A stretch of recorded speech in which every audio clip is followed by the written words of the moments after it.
For thousands of years, every morning and evening, Jewish people have prayed these well-known words as a way of expressing their devotion to God. They're called the Shema. Hear, O Israel, the Lord is our God, the Lord is one. And as for you, you shall love the Lord your God with all of your heart, with all of your soul, and with all of your strength.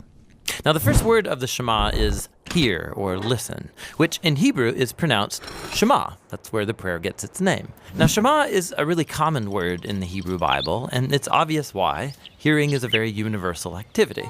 It's usually connected with the ear, as in Proverbs chapter 20, ears that shema and eyes that see, the Lord has made them both. Now that seems basic enough, but if you look at the other ways that Hebrew authors can use the word Shema, they use it to mean more than just let sound waves enter your ear. In Hebrew, Shema can also mean pay attention to or focus on. So when Leah, who wasn't loved by her husband Jacob, she has a son, and she names him Simon, or in Hebrew, Shim'on, because she says, the Lord has sham'ad, that I am unloved. So Shema means to hear and to pay attention to, and even more. It can also mean responding to what you hear. This is why so many of the cries for help in the book of Psalms begin with a call that God listen.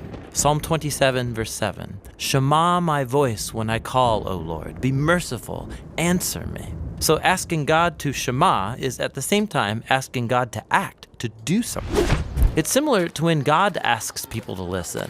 Like when the people of Israel come to Mount Sinai, God says, if you shema me fully and keep my covenant, then out of all the nations you will be my treasured possession.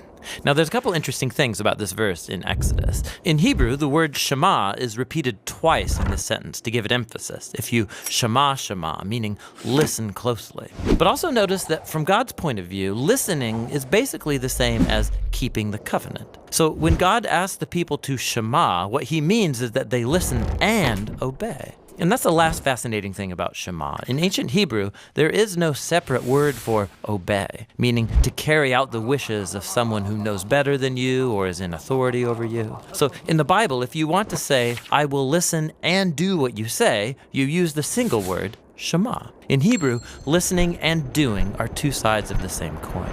This is why later in Israel's history, when the people were breaking their covenant promises to God, the Hebrew prophets would say things like, they have ears, but they're not listening.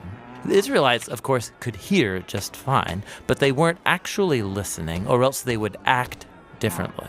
And so in the end, listening in the Bible is about giving respect to the one speaking to you and doing what they say. Real listening takes effort and action, and that's the Hebrew word Shema.